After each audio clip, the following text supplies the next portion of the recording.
Hey guys, it's Mr. MeantToBeLindseyB here, and today I wanted to show you how I turned this lawnmower into the remote control powered lawnmower that I showed you in the previous video. I've had a lot of people asking me how you do it, how easy is it, how expensive is it, what did you do, what did you not do.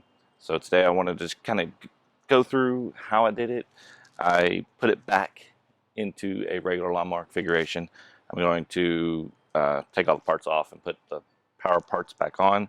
So this isn't a step-by-step exactly how I did every bolt, but I will talk you through the procedure that I did, the decisions that I made, and what I did and why.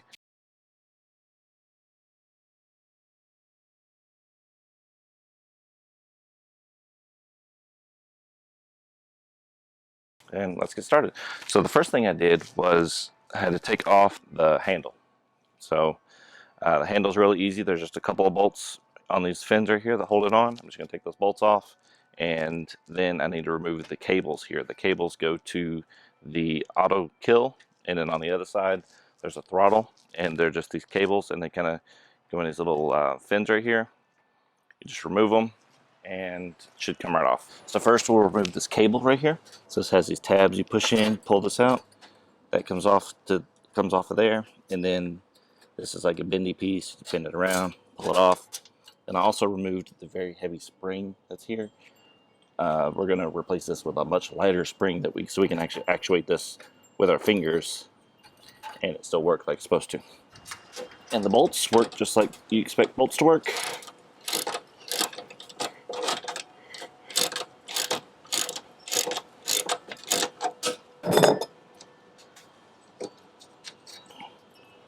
Pull the bolt out, and when you get them all, this will just kind of fall off. Okay, so this is the space we have to mount all of the hardware that we're going to need. I'm going to take the wheels off, mount the motors to these really convenient fins we have here, and then I'm going to put the batteries and the motor driver and any other electronics that I need right here in the middle. So first I want to find out what kind of space we're working with right here. So I'm going to put the batteries in place and just kind of see, lay out how things are going to look. Okay, so here are the batteries I'm working with. I'm doing two 12-volt, 22 amp hour batteries. They cost around, I want to say $40 to $50 a piece. So I'm going to use two of them. And another big decision that I get to make while doing this is, do I want to run it as 12 volts or do I want to run it as 24 volts? With 12 volts, you can get twice the operating time with two batteries, but with 24 volts you can make it go much faster and get a lot more power just right off the hop. So a lot of the components that I'm using work as 12 volts or 24 volts, so later on we can kind of mix and match and see which one works best for our use case. I will tell you, in the previous video I went with 12 volts because 24 volts just seemed too fast, but we can actually wire it up like that and see how it performs. But first, let's figure out how much space we have right here for our components. And looks like with both of those batteries in place, we have a little under 9 inches to work with, which is a ton of space.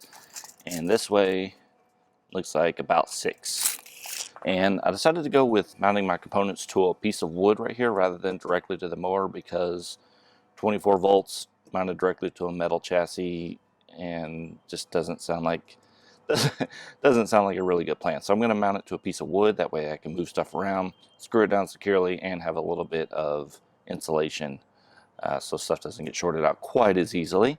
So let me go cut a board that'll fit exactly in that space.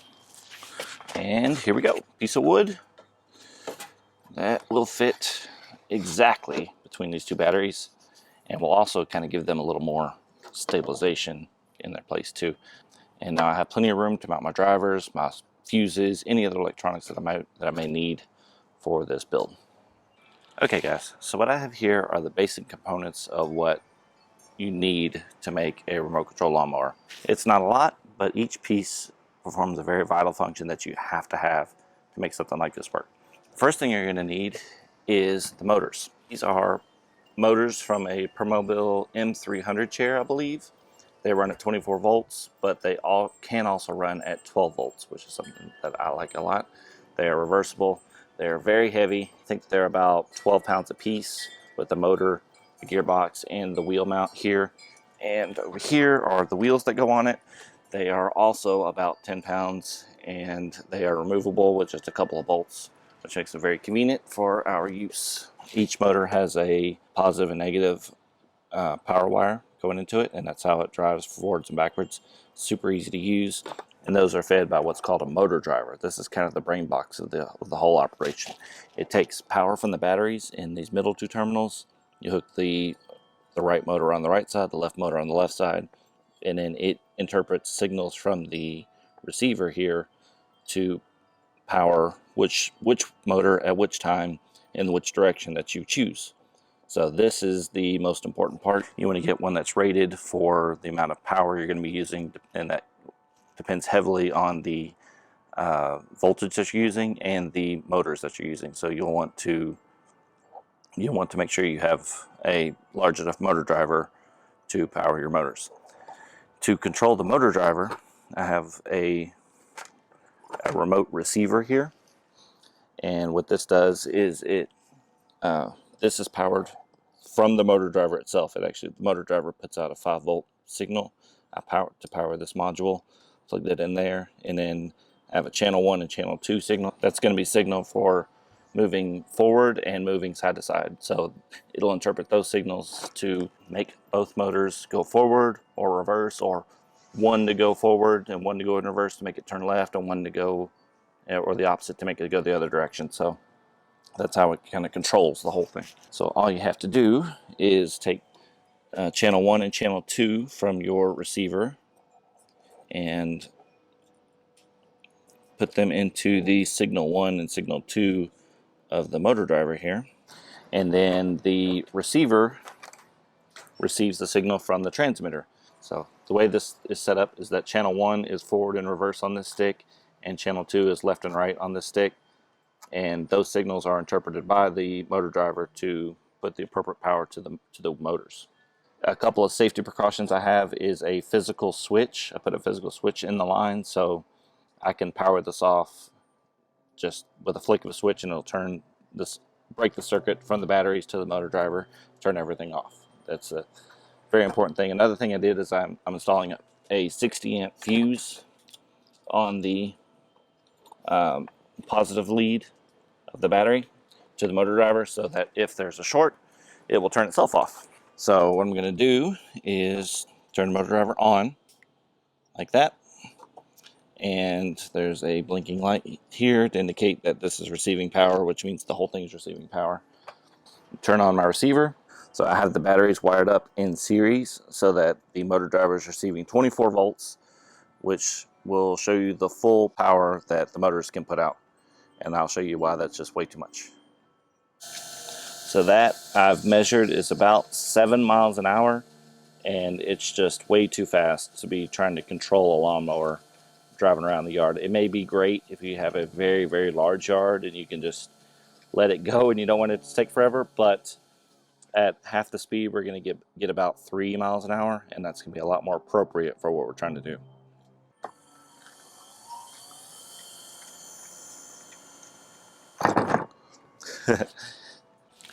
Okay, so now I have everything mounted to my board. I have the fuse, the switch, the motor driver, all the wires hooked up, and then I also added this AC or DC to DC converter.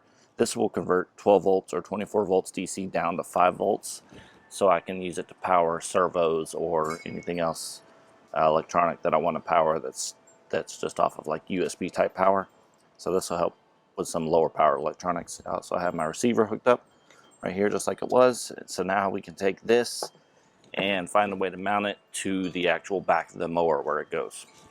So what we need to do is remove the wheels and then remove the height leveling adjustment and the axle here, and that'll give us free access to the whole back of this mower.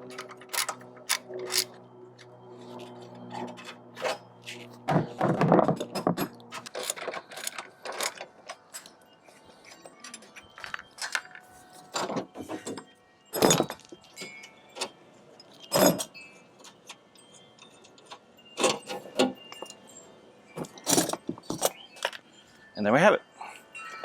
So you can see where I've already mounted my motors before. I took a piece of this metal here and cut it out so that I could put the gearbox right there and drill the holes to mount it. I'll show you how I did that in a second, but I just wanted to show you first. This is the kind of space we're working with, and these adjusting brackets right here make it really, really convenient for mounting motors and stuff. So this is where I'm going to mount the motors to the lawnmower. My original idea was to use the bolts that were here, the bolt holes that are here in the motors, to connect, to drill holes in the appropriate places in these brackets and have it mounted. But what I found out after I did that was that if this was mounted here on this, the wheel that mounted here didn't have enough clearance from the actual lawnmower when it stuck out. So I had to pull it out to where it mounted to this big part of the gear housing. And one big part with that is that these screw holes go all the way through, whereas these you would screw it straight in and it would stay right there. So now I have to go all the way through and put a nut on the other side, which isn't a deal breaker, but it's just something I had to learn the hard way. To give myself clearance to do this, you can see I did some pretty gnarly cuts here.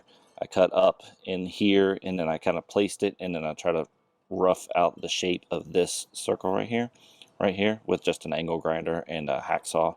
Did the best I could. There are much better ways to do it, but I was just trying to do it just by hand, by eye, and I eventually got it to where the rough shape of this circle right here, and then put the screw holes here and here, here and here, so that they line up, and then do the same thing for the other side.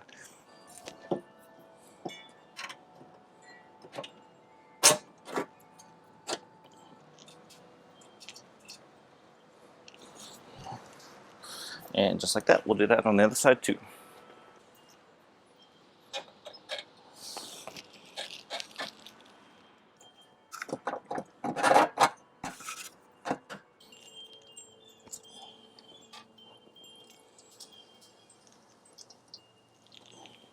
Okay, so now with the motors mounted and the board of electronics where it's supposed to be, I want to get the batteries back on here, give it a dry run, and see where we're at. Okay, so last time I built this, I used only one battery just to get 12 volts. This time I was going to use two, put them in parallel to get twice as much amp hours out of the same 12 volts.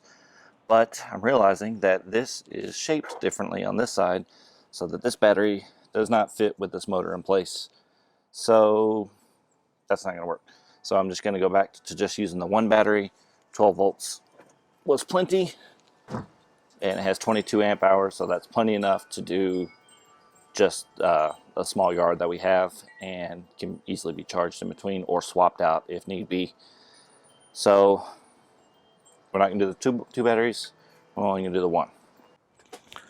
Okay, so now that we've got everything basically wired up, like I said, we have the one battery into a fuse with a switch going into the motor driver. We have the remote receiver, channel 1 and 2 plugged into the motor driver. We have this DC to DC power converter that we're not using yet, but I'll show you what we're going to do with it later. We have the motors each plugged into each side of the motor driver, and we have the transmitter. We'll turn on, then we'll turn the motor driver on, and that beep says that it's connected. So if we go forward, you can see that both motors go forward. If we go reverse, both motors go reverse. Left means they go opposite directions. The left side will go backwards, the right side will go forwards to turn it like this. And same thing for right. And then if you go forward and left, just this side will push forward and right, just that side will push. So that's how it drives. So it's looking pretty good. So the next thing we're going to work on is the throttle control for the mower itself. I'm going to use a servo so that I can throttle up and throttle down the mower based on if it needs to spin faster, spin slower, or if I can turn it off completely. So I'm going to show you how I hooked that servo up next. Okay, so this is the throttle control for the actual engine that powers the blades. So the way that it works, like normally on a push mower, there's a lever on the handle. If you push it forward, it goes faster. If you pull it back, it goes slower. So all that does is move this piece right here. this piece moves the governor, and the governor tells it how much or how little fuel to add to tell it how fast it's going. So all we need to do is put a servo that manipulates this piece right here, just like it does when you do the handle. So what I'm going to do is take this servo right here, and I'm going to mount it right here on this piece. With that mounted there, I can use the control arm to this piece right here to move this in and out. So that's what I need to do, is mount this servo into these holes that I've already conveniently drilled for myself right here. Okay, so now I have the servo hooked up to the governor, and it's plugged into the appropriate channel on my receiver, so that on my transmitter I can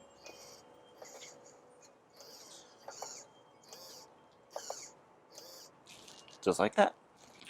Okay, so the next thing we're gonna fix is the shutoff. This is the kill switch. This part is normally handled by the dead man switch on the push handle, and what it does is normally two pieces right here are separated. It's friction of the electronics for the engine, and it dies. When they're together, it allows the connection, the power to flow to the spark plug, and will stay running. So what we need to do is have it stay running until we don't want it to stay running, and then we'll move it. We'll be able to move it apart to break the connection. So I took out that big heavy spring earlier because it was just, you couldn't possibly move it by hand. It was just too strong. So what I'm going to do is replace it with this much lighter spring. And I got this at Home Depot, just in their spring drawer. And it fits perfectly. And it's super light, so you can actually, trigger this with your finger. Or my next plan is to get another servo, maybe mount it here, and have it also servo driven, so I can kill the mower from the remote from a distance. But that's a project for another day. Another idea I have is maybe figuring out the actual electronics and doing an electronic relay.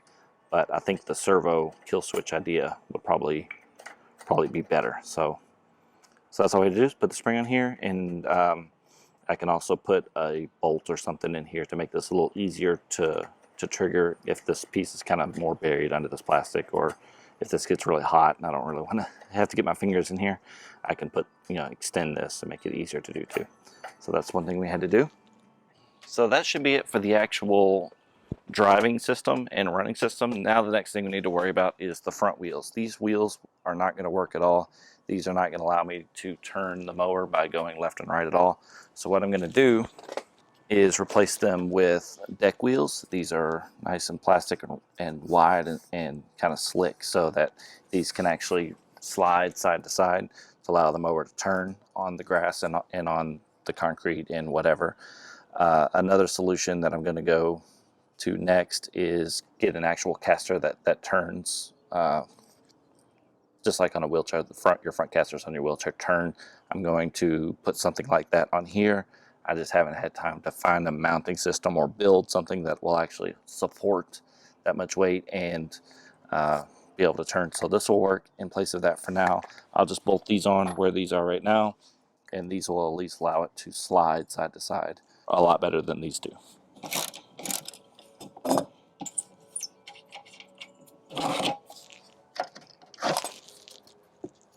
And for this, what I'm going to do, I'm going to use the bracket that the wheel is mounted to, but I'm not going to use the axle. So I need to take this off so I can get this axle out and then remount this back on.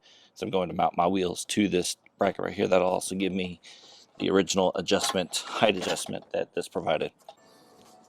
Okay, so now without those pesky bolts in the way, we can take our deck wheels with the nut and just run it through the hole where the axle was, and bolt this on.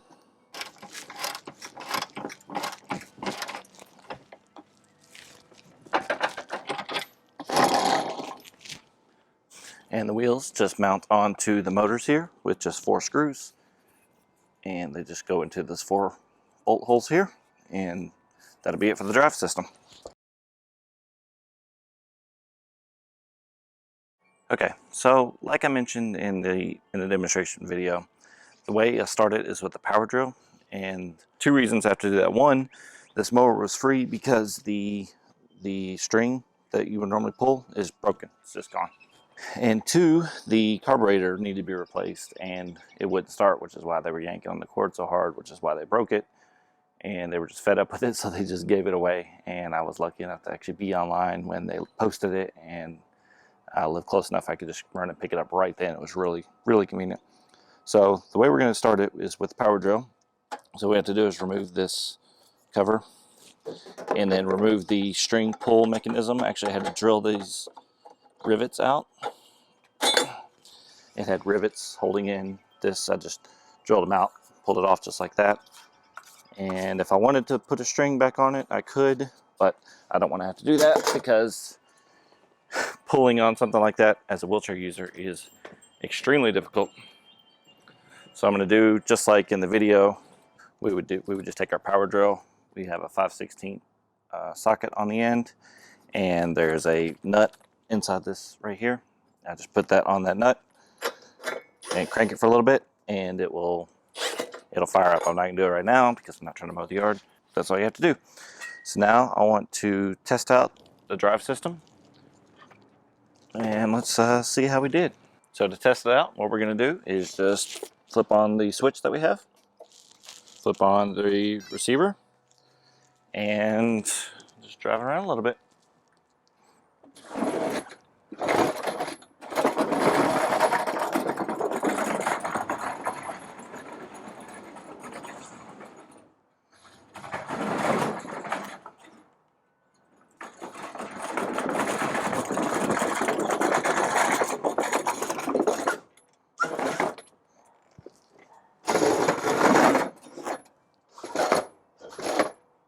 That works great. Awesome. So again, I'm just going to go over everything that's involved and talk about maybe what we want to do in the future. Okay, so I'm going to try to go over all the parts again. I don't remember the prices off the top of my head, so I'm going to kind of ballpark them. The battery I got on Amazon. It's approximately $50. The fuse also got on Amazon. It's probably about $10. The switch I got at Lowe's for $3. The motor driver, this is a dual 25 amp motor driver. Should be powerful enough to power either of the motors at 12 volts or 24 volts, and that should be fine. The motor driver itself I got on Amazon for about $125. The motors are from a Permobil M300 wheelchair, and you can get them on eBay or some disability trading groups where people are selling power chair and power chair parts. Also got this DC to DC converter. For now, this can power the receiver, or it can also power servos. It can power any custom electronics like Raspberry Pi or boards I want to add, maybe a camera system, something like that. This will give me a constant power for that. Up front, I just put a servo to the throttle control and governor. And for the kill switch, I just installed this spring. That's a lot easier to do with your fingers. I may also put a second servo on that. A pack of 2 pretty powerful servos on Amazon for $20. It's not really that expensive. With that, I had to do a tune-up, which included a new carburetor, a new air filter, new spark plug, and a little bit of luck, and it got the fire right up. It wasn't too bad. Okay, guys. So I think that's it. This is just a very basic build. I do have a lot of ideas for the future. Like I said, I mentioned that I want to maybe add some camera system. I'd like to be able to have a camera mounted on it so I can mow the yard from like inside the house. Just have it on the TV or something. How cool would that be? I'd also like to put some more safety features in place, like where I could kill the power from the remote from anywhere at any point. I'd also like to be able to use the kill switch or the throttle kill at any point in case something goes wrong with the mower. I'd also like to try to figure out the out of range auto kill feature on the remote, so if it gets out of range, it'll automatically kill the mower, kill the power, kill everything, and let me catch up and come get it. I haven't had it try to run away from me yet, but I'm not saying it's not impossible. I know radio interference is a major issue, so that's something I'm definitely looking into. I'm going to put caster type wheels on the front rather than these sliding ones. This works, but it doesn't work great. I'd rather it be able to turn 360, and it would be a lot more efficient, a lot less hard on the grass when it's doing it. I would like to have 2 batteries rather than just the one, even if I'm doing 12 volts, that way I can have twice the battery life. But for now, one's fine as long as I charge it every mow or every other mow. No big deal. I'm really happy with the way this turned out. I would also like in the future to build one that's not gas. I would like to go get a powered one, maybe the Ryobi, the 40 volt one, and put the same type of system on that, so I don't have to worry about the carburetor and gas and starting it and all this stuff. If I could just not deal with all that and just turn it on and go, charge it, and maybe even run the motors off the same battery that the mower runs off of, that would be really convenient. Something for the future, something to think about. But I'm really happy with this. I hope you guys are inspired to get out there and make something cool. And a lot of people are like, oh, you need to get a patent, you need to do this, you need to do that. This isn't a new concept. I mean, this was the same exact idea from Honey, I Shrunk the Kids. Came out, what, 1985 or something like that. It's not a new or novel idea. I can't patent this. If I came up with my own system, my own custom system for mounting or driving or something like that, I could probably patent that. But I think I'm going to keep doing stuff like this, keep improving the design, and see where this takes me. So, thanks for watching, and I hope you all have a good day.